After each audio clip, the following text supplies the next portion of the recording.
Sorry, bro. But it's all good though. I love what I do. I love what I do. They can't make, I mean, it's, I'm sorry. No, you're fine.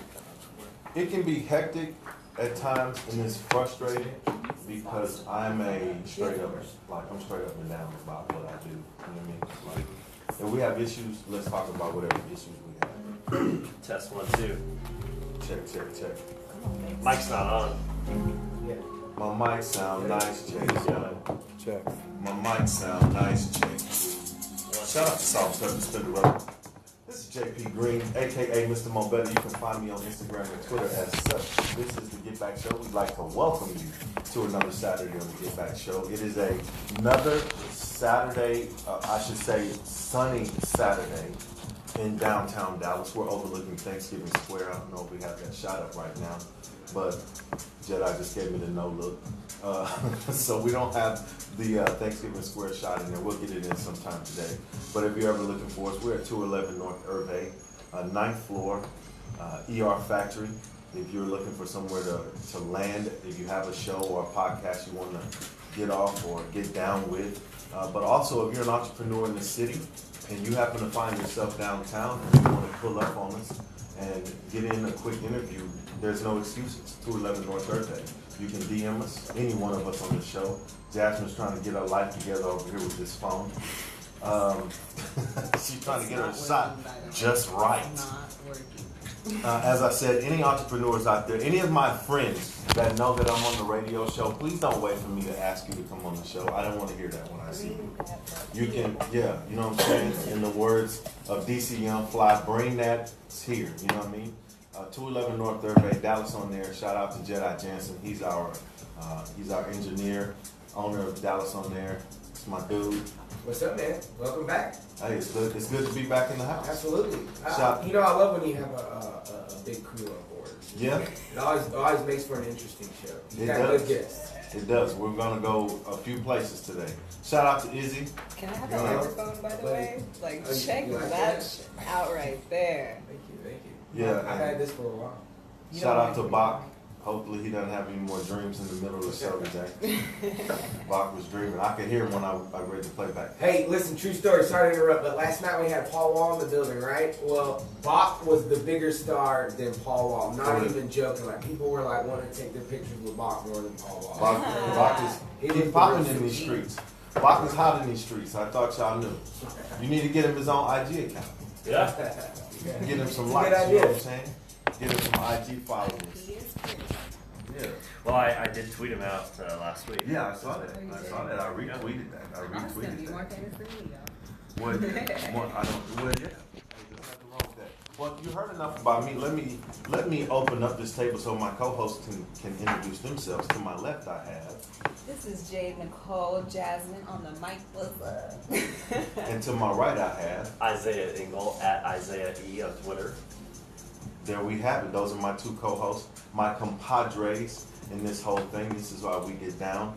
And to the far left, we have in studio with us. Who do we have? You got Tad Nips, also known as DJ Spin That. DJ Spin That. We have Jay Clip on the way. DJ Phil is going to call in.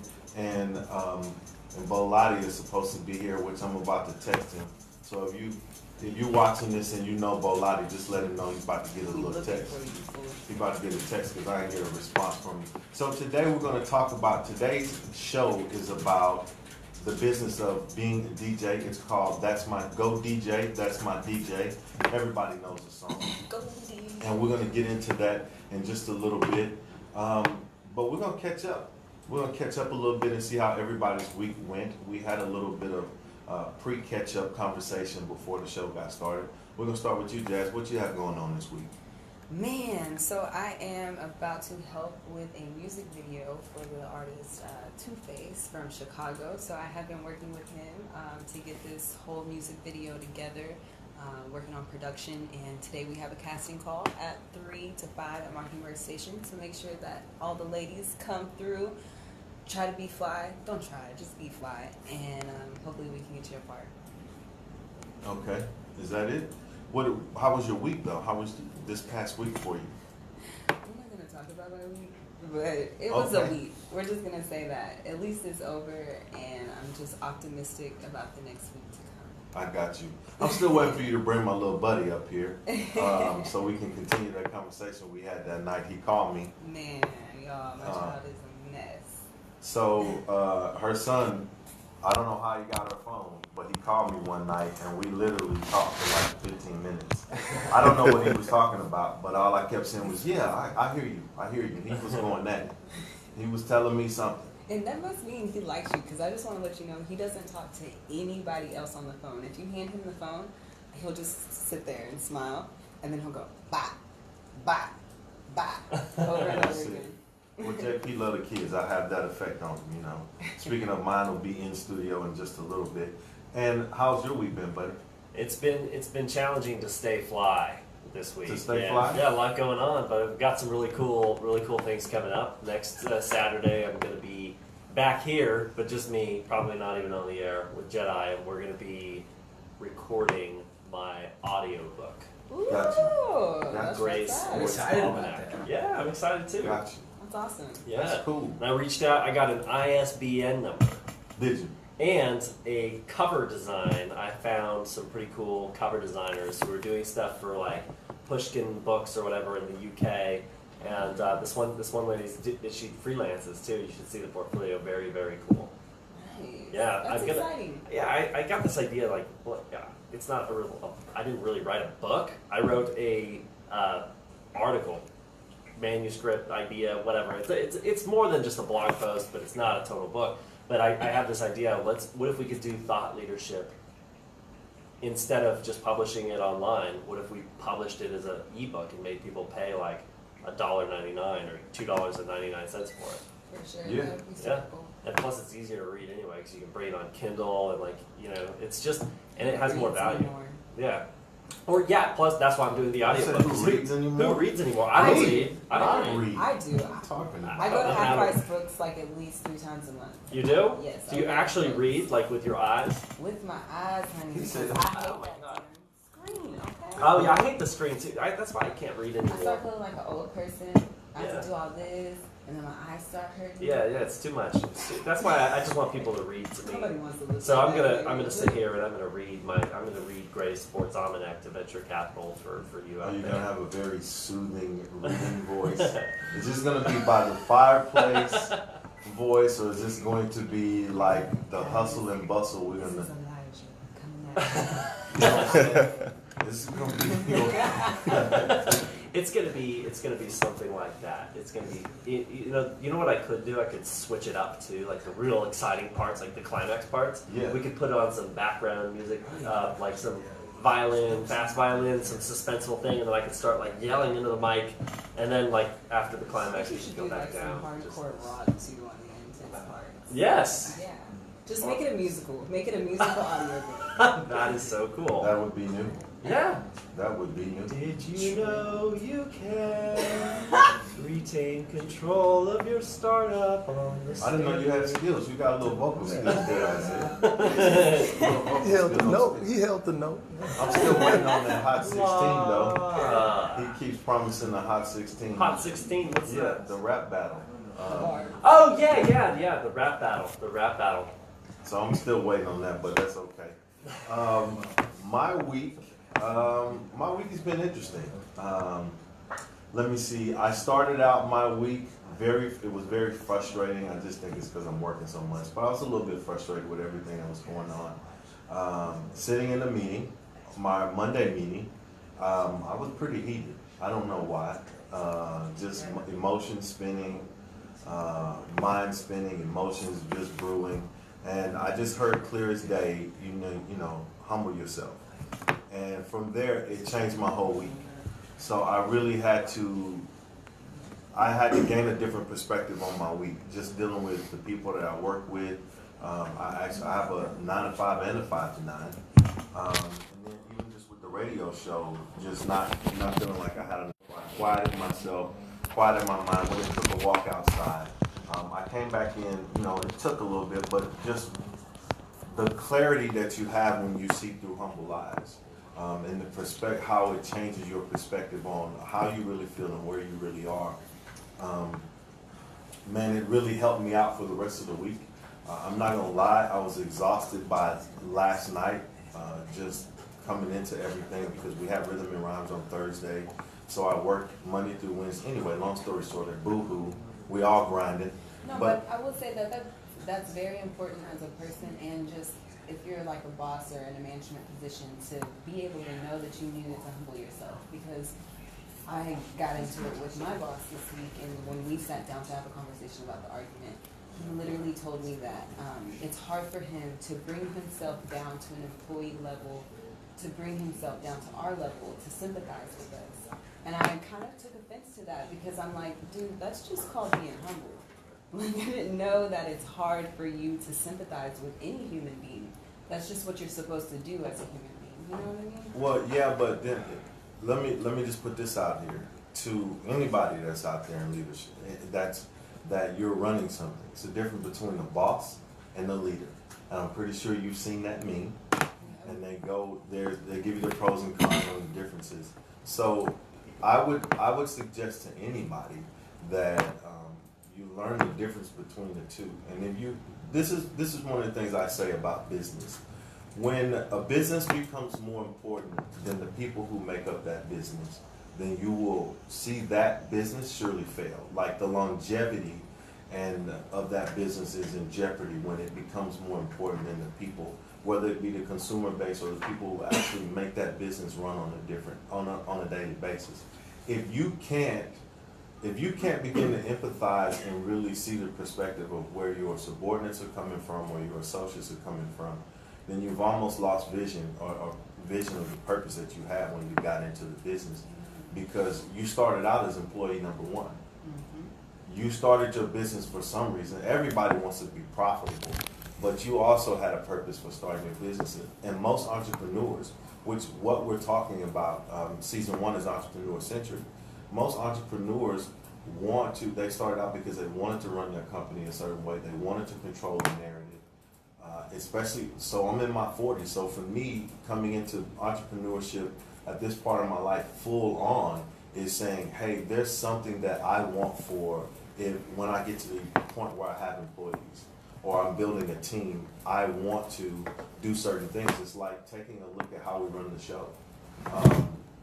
I'm constantly saying, okay, I need to do better at this, I need to do better at that, and trying to put the show in the best place possible, because it's not just me anymore. You guys are here. When you come, you're bringing everything with you. So I have to respect that fact and give 120% because it's a representation of who you are, not just me. It's a representation of who you are too, because you decided to come and join the show for however long you're on the show, however long our run is. And the same thing for you. And even our guests, when the guests come. So my question is always, how can we do better? I'm not afraid of 360 feedback. You can't be afraid of that. I'm not afraid of suggestions. And I'm also not afraid to say, hey, we're not ready to do that yet. It's a great idea, but we're not ready to do it yet because it may not be financially feasible or whatever it is. But the point is that when you're in leadership, you should never lose sight of where your associates are coming from, or even your peers. I mean, you can't if you're not in a leadership position and you're looking to your leader, you should also there's a thing where you have to look through their window too, because responsibility rolls downhill and accountability goes up. Everybody's accountable to somebody above them. We're accountable to somebody. So, you have to look at that. And that all comes through one. We say the basis of innovation is two things. It's communication and collaboration. How well we communicate really establishes how well we collaborate. Amen. And if we can get to that point, then innovation, it's inevitable, whatever space we're in. So the crux of it all is learning how to communicate with each other across all levels. You should never get so high that you can't communicate with anybody on the front lines. And you should never feel so distant being an associate on the front line that you don't feel like that you're able to communicate with whoever your leaders are. There has to be a happy medium in there. And that's just that is my philosophy on how I want to run a business, how I would run a business, because I just feel like there's longevity there in that. Anyway, I'm off my soapbox. I had a moment of just clarity, an epiphany. So we're gonna keep it moving, man. And we're still waiting for Jay Clip to come in studio, but he should be here. He actually has a school, a DJ school, to get started. So go ahead. You were about to say something. Oh no, I was just thinking about what you said about how whether you're on the front lines or whether you're leading the crew, there should be just total ease of interacting with each other. Yeah. I agree with that. I think that you're all in the business, whether you're the CEO of it or the janitor. You all work there. And the other thing that bugged me is he called like giving me the tools to do my job pampering, and it's like, okay, well the success of your company relies on the success of me. So really, you're not pampering me. You're just making sure that your company is successful, so that way, like you're giving me a way to do my job. I don't know. It just, now that I'm taking business management in college, it makes me view the way a company is supposed to run and how you're supposed to treat, your employees below you. I don't know. It just, now it's really hard to work for somebody who just has no sense of that value. I don't know. I hear you. Explain. I hear you. Yeah, the education piece will change the more you become inundated in that part of your education, it'll shape your perspective. Most definitely. Your experiences will have something to do with that too. But let's not forget about our guest over here. What up, what up? What's good? What's good? Tad, how was your week, buddy? My week was great, man. Rhythm and Rhyme was a Thursday. Yeah, Thursday. Loved it. Put it down. I appreciate the feature poet for that, man. I loved it. Thank Jess for that. Shout out Jessica. Yeah, big shout out to Jessica. No, it was a pretty smooth week. I'm really starting to step up as far as entrepreneurship comes with the whole poetry thing and just branching out with different ideas. Mm-hmm. Like I said, I'm a high school teacher, so throughout the summer, like I'm just kind of, finding my way, trying to, hustle as best I can as far as doing, what I love. So that's where the whole poetry thing comes in. But yeah, my week is pretty smooth, man. I mean, I'm off and I'm still getting paid, man. So I'm loving it right now. Oh, you're a teacher. That's so bomb. Yeah, man. My kids are listening to it, like literally. Oh, yeah, nice. Or not listening, but they're on the. What's up, live, high school so, kids? Yeah, that's it. So. What's y'all's mascot? What's up? The Eagles. Yeah. What's up, Eagles? Go Eagles. Hey. Can you say what school you're at? I can, but the problem is I'm probably not going back there next year. Oh, okay. But yeah, I'm probably not going back. We sorry, man. Shout out FFA, man. Faith Family Academy. It's a charter school out in Oak Cliff. So Oh, wow. gotcha. yeah, big shouts out to them anyway, man. Gotcha. So, What's up? How long you been teaching? I've only been teaching for 2 years. This was my first year actually in the classroom. The year before that, before I moved here, I was in Mississippi, and I did graduation coaching as far as like assistants in the classroom, college prep, and things like that. So. That was my main thing as far as education was. Like I never intended on being a teacher, but I mean, speech communication was my major, with minor in theater, and then just any communication class, any speech topic or any speech opportunity, it just kind of came up. So how has it been working with kids in Oak Cliff? Especially, I mean, I don't know like how private or charter schools go against like public schools. And this was my first year in the actual charter school, but I will say the kids are kids. Yeah. Let's just say that. But those kids are, they're bright. And I say that in a way that when I was in high school, even academically, being, pretty good academically, sports and all of that. These kids, they're on a different wavelength as far as their thinking. Now, some things I miss about what we had when we were in high school, but with their mind is just quicker. Now their attention span is a lot shorter, but I think it's just because they have so many different things coming at them. They have access to things that we didn't have access to. Apps. But there you go. They have the access They have the to apps. everything. They have the apps. Yeah, so information is available to them readily, Right. But I'm loving Dallas, man. This is a good week. Any week above ground is a good week. When you're saying, you're looking forward to the next one, I'm like, hey, you made it to this one, so Right? we're good. Exactly. That's all you can know. say, right? That's awesome. So Go ahead. No. I'm not gonna stop. I was just gonna ask how you know, how is it being for me, because I have a regular job too, but I have this creative side of me of things that I do. Is it hard for you to like be a teacher and like be a DJ, and like do you want to ever leave those kids and be like, oh, I just want to chase my dreams? See, the way you said it was kind of just worded, you know, kind of like I'm just a horrible person. But I don't want to leave the kids. No.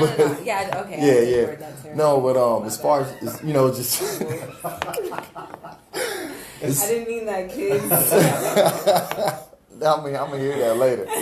But no, we love y'all, okay? Definitely love those kids. No, but being a teacher, you know, like I said, balancing a regular job and balancing your passion is simple to me. And the way I always described it was your hustle has to support your grind. All right. For me, my main job is as an educator is the hustle, but the grind is the thing that I'm putting in to where one day I won't have to teach. You know what I'm saying? But the option to teach will still always be there. The passion for teaching that I didn't even know I had is thriving right now. That's awesome. But as far as, you know, just stepping out, I don't know if I clarified this. I haven't been an actual DJ for a few years now. Yeah. I actually kind of switched over to something I've always loved, which is like I said, poetry. Right. So I stepped into that, but it's easy to do both when you can incorporate them together. I'm a speech teacher, so Yeah. I mean, being able to do different forms of speech, whether it's speeches or, you know, creative writing, things like that, put it all together, so I can kind of bring my world into the classroom and take the things I learned from those children and use them as well. So. Very nice. I love your approach to the hustle and the grind. You know, we've had other guests on the show that weren't thrilled with their jobs, and then, you know, they're like, oh yeah, I can't wait to quit that or whatever. Yeah. And it's pretty cool that you reconcile them. Well, I mean, I think you have to. I mean, and even if I didn't love the job, it's just the understanding of this is what it has to take. This is what it takes to, you know, achieve that thing that you love so much. For example, I had a conversation with a guy the other day. He was just like, you know, when you guys go into fine arts for college and things like that, you got to work even harder after college because, you know, there's no guarantee. It's not a trade. It's something that you really have to work at. You have to have a passion. You have to be working at it while you're learning it. And I'm like, you're 100% correct. And he's like, well, it's a lot harder to be successful. But I look at it like this. I'm a teacher, right? If I make, I don't want to say what I make, but let's just pick a number. Let's say 50 grand a year, right? So let's say if I make 50 grand a year as a teacher, if I stop teaching and doing, you know, whatever my passion is, makes me 50 grand a year, I'm successful in the sense of I'm doing what I love and I'm still able to sustain myself. You know, I'm still maintaining, and of course you want to make, you know, as much as you can. But I mean, if I want to be a poet, if I want to be a DJ or whatever I want to be, if I was making $52,000 at an I just said it. I was making that much at a 9 to 5. Nobody knew that, by the way, until you said it. I just said it. I was trying to throw random numbers and I said it. But anyway, but if I'm making that as a teacher or at a 9 to 5, and then I'm doing what I love, then that's success. it's success, right? I think that we have to. One of the things, and you're in a great position to do that because you're catching the kids at the base level, right? So we have to, for them, keep it realistic in the definition of what success really is, because they have access, because of everything is so digital. Not just, I mean, everything's digital. Everything's on the phone. They're gonna see it because the world is online right now. It's not just with social. I mean, it's online, but they see the images out there of everything of how people are portraying in certain aspects, how success is portrayed. And honestly, I think for all of us, well, for me, I guess every day for us, everyday people, success is that doing what you love to do, being able to sustain your lifestyle doing it. Now, if you have an opportunity to really, you know, compound that and make really great money from doing it, then as you said, that's good, but that shouldn't just be the measure of how successful you are. Because there are some very successful people that are not millionaires, but they affect change in their community. Mother Teresa. Yeah. They affect change in their community. or like Mother Teresa worldwide, and they create and build a legacy. MLK. Basically, because we know you wasn't close to being a millionaire, not even close. So it's just that, and I think we do have to. I feel like it's great that you're able to still see kids, and the kids are able to see you, and like they're seeing you right now, where you're talking about what you do and talking about your passion and the difference between what your vocation is and what you're passionate about, your passion project, or what you feel like your purpose to do. Yeah, and thank you for that backup, by the way. But yeah, man, it's I try to stress to them all the time that if what you do is sustaining you, if you love it, I mean, if you absolutely love it, there's no fault in being that guy who makes, X amount a year if it's not millions and millions of dollars. And we even had a conversation just on the core elements of hip hop, from what they were to what they are now, and those 5 elements have changed so much. But it's like, man, those guys weren't super rich back then, when they got started off, but they loved what they did and they were okay. They were good.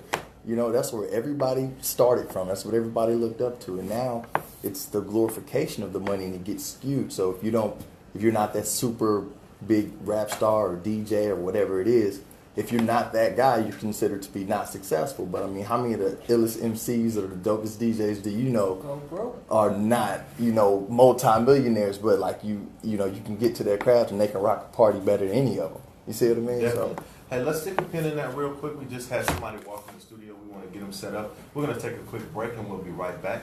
We'll be right back, you guys.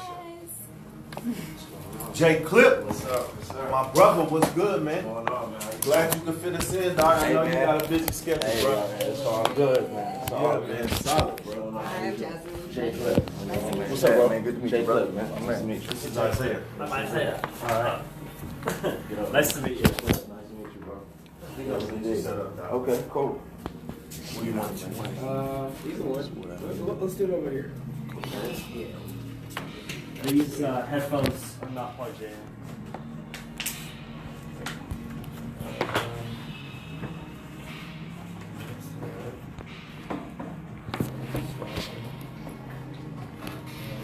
How's it going today?